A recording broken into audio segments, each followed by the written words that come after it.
and welcome to chapter 3 of my stamp school series. Today we will be looking at the different sealing wax out there and talk about how they are generally used. So I had a bit of a mic issue last month. I upload every month for this series. So I had a mic issue, so now I decided I'm just gonna record the audio straight from, my phone instead of using a mic because weird things always happen. So let's get started. Over here we've got wax beads, wax sticks, and wax rods. Now these are the main types of sealing wax that I've personally encountered. And if there are more out there, please let me know in the comments below. I'd love to learn about them.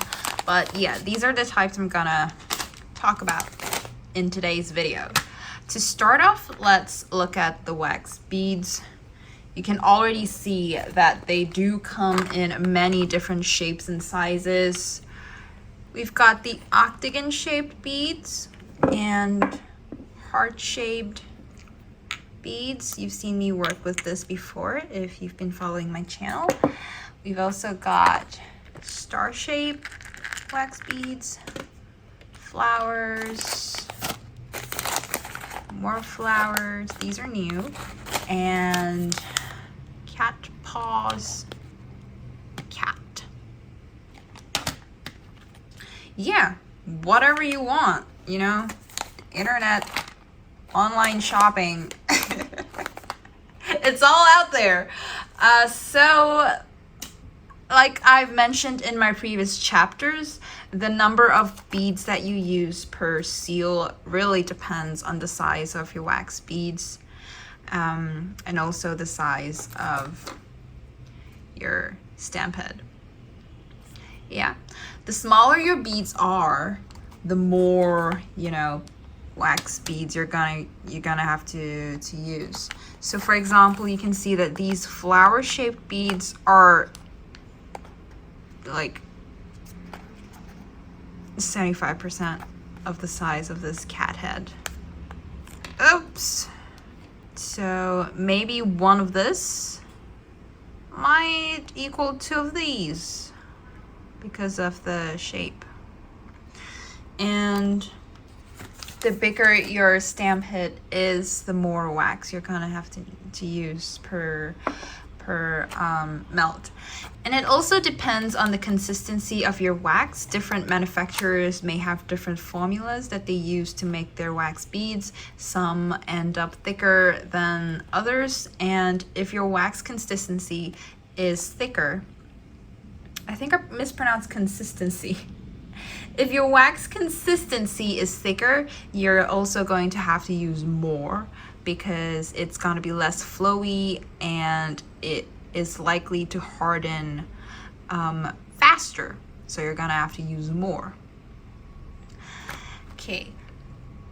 What I really like about wax beads is their convenience. They come in fixed amounts per bead, and it is very easy to estimate or figure out how many beads you need per wax seal. So maybe you can try 2 is definitely not going to be enough. You can try 3 is a reasonable amount to start off with. I might start with 4, and if it's not enough, you can just add 1 more, and if it's too much, not to use 5 in the future, and just go on from there. These beads, however, they are trickier to use. Let me just put this aside so you can get a better look.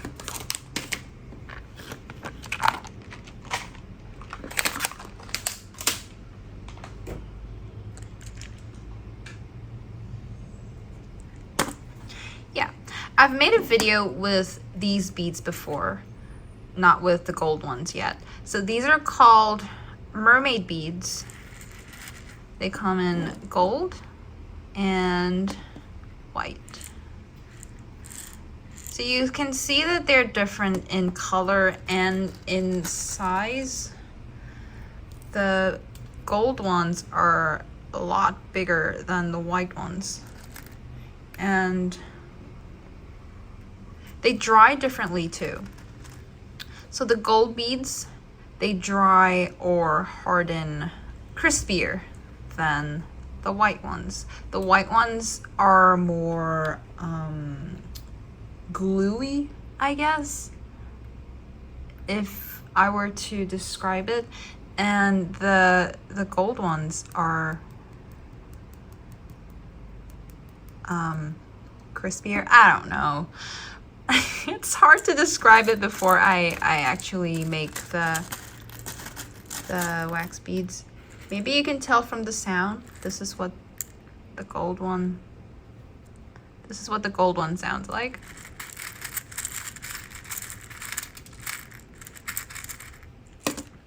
And white ones. The gold ones are crispier. I will demonstrate how to use these beads in its own chapter. It's not easy to just dive into it if you've never used these before, because these are actually stickier than the regular wax beads that we use. And they're so tiny. They're so tiny. It's not easy to estimate how many beads you need. I think for the gold beads it's still fine because they are a reasonable size, but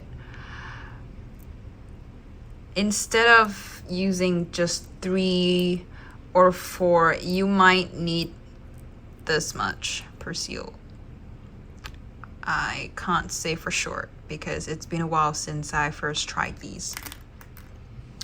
And with the white beads, yeah, I'm not even gonna count. I tried when I first started. I got to 30 and I gave up. So what I do now is I just scoop it up. This looks like a decent amount, and I just melt the wax. And if there's not enough, I'll add more. And because they're super clingy, you have to use some sort of anti-stick agent on your stamp. So what I personally use, I use this. It's a bit dirty. It's a bit, it's not oily, but it does have a bit of alcohol, and it does feel a little bit greasy. Sounds bad, but it's, I don't know, smooth. And it acts like a sort of lubricant between the wax and the stamp, because I've tried using the beads without applying a layer of anti-stick whatever, and it got stuck. It was a nightmare trying to get my stamp clean. So sorry. So there's that. It's a whole art to make this work, and I will be demonstrating them in a later video. Moving on, we've got wax sticks. Now these sticks come with or without the wicks. You can get them with the wicks, and you can get them without. It really depends on how you want to approach wax stamping. If you use the ones with the wick, what you do is you light it up and let the wax melt and drip onto your desired surface, and then stamp your seal before it hardens. And for the sticks without the wick, you can either cut it up, or cut it up into smaller pieces, or melt it directly on your spoon. I actually demonstrated this in chapter 2. I will add the link to my description, and hopefully that will be helpful. Now these are cool. These are also wax sticks that come without the wick. And what's cool about these, do you see these markings? Yeah. So one stick is about 10 centimeters long. See? 10 centimeters, just about. And you see these markings? They correspond to the length on the ruler. This is 5 mm, 1 cm, 1.5, 2, 2.53, and so on. And what it's for, it's to help you gauge how much wax you're gonna need. And usually for a 30 mm stamp head, you will need about 5 segments. So 1, 2, 3, 4, 5. So that's 2.5 cm of the wax stick. So you can just snip it off and melt it, or you can just, hold it and wait for it to melt all the way up to this mark, and you know that you're gonna have enough wax for your stamp. Okay, and finally we have the wax rods. These rods were actually specially made to fit glue guns. So these are 7 mm in diameter. Let's see if it focuses. Will it focus? Hi there. So these are 7 mm in diameter. These fit smaller glue guns like this. You put the stick in and use it as you would, like hot glue. And these are 10 mm in diameter, so they fit larger glue guns. Just pop it in, maybe this one. Just slide it in and turn it on, and you're good to go. But it is not as easy as it seems. I quite enjoy using these if I have to make a lot of wax seals at a time.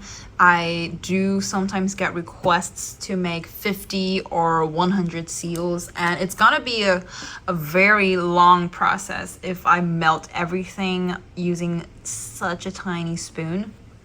And it also uses up a lot of tea candles, like tea light candles, if I were to really go on and make 100 wax seals. So I like using these wax rods. I just pop them into my glue gun, and if there are any mistakes or there are any wax seals that I think don't turn out almost perfect, I just melt them and remake them using my trusty little spoon. It sounds easy and it is convenient, but there is a whole thing with temperature control, and I will go further in depth about it in my next in my wax rod video. But the gist of it is that glue guns, they can get pretty hot, and the glue that you put in, it heats up here, right? So when you pump it out, the wax that you pump out might be on the boiling side, and that's gonna affect the aesthetics of your wax seal. It affects the consistency, and it also affects how it looks, because as we've already talked about it in chapter 2, when your wax boils, they leave air bubbles, and the air bubbles do tend to get stuck in the wax seal, and you get imprints that you may not want to have. I don't have a sample with me at the moment to show you, so watch chapter 2. And of course, you can also always just use glue sticks for your wax seal projects. But do apply some, some stuff to your stamp, because It's in the name. These are glue sticks. It's glue. They will stick to your stamp, and it's going to be a nightmare to remove your stamp from the glue. There are more methods than using this. I will be trying them out and making a chapter on... I still don't know what to call it, the chapter. I was also stuck when I made chapter 1, when I was going through everything that I wanted to do for this series. And I also got stuck here. How to release your stamp from sticky... I don't know. We'll see. We'll see how it goes. It's gonna be like a long way down after I go through everything else. These are... I think they are glue sticks. They look like glue sticks. They feel like glue sticks, but they are different from the type that I usually use. So in my experience, the glue sticks that I have used before, they tend to turn more opaque. They don't stay clear-ish like this, and they do yellow over time. But with these glue sticks, or transparent wax rods, as the store that I get them from calls them, I haven't seen it turn yellow yet. I tried my first one maybe 2 years ago, and it is still transparent. You'll have to take my word for it. I don't have it right now. They dry super clear as they look now, and they don't turn yellow with time, at least not in my experience. And they also come in different colors, but I haven't tried them out yet. So yeah, very excited to make these videos too. I haven't tried this on video yet. Okay, that's it for today's introductory video on the different types of sealing wax. I hope this has been helpful to you, and if you have any questions, feel free to comment down below and I will do my best to answer them. And in the following chapters, I will be going through the different sealing wax individually, starting off with the regular wax beads.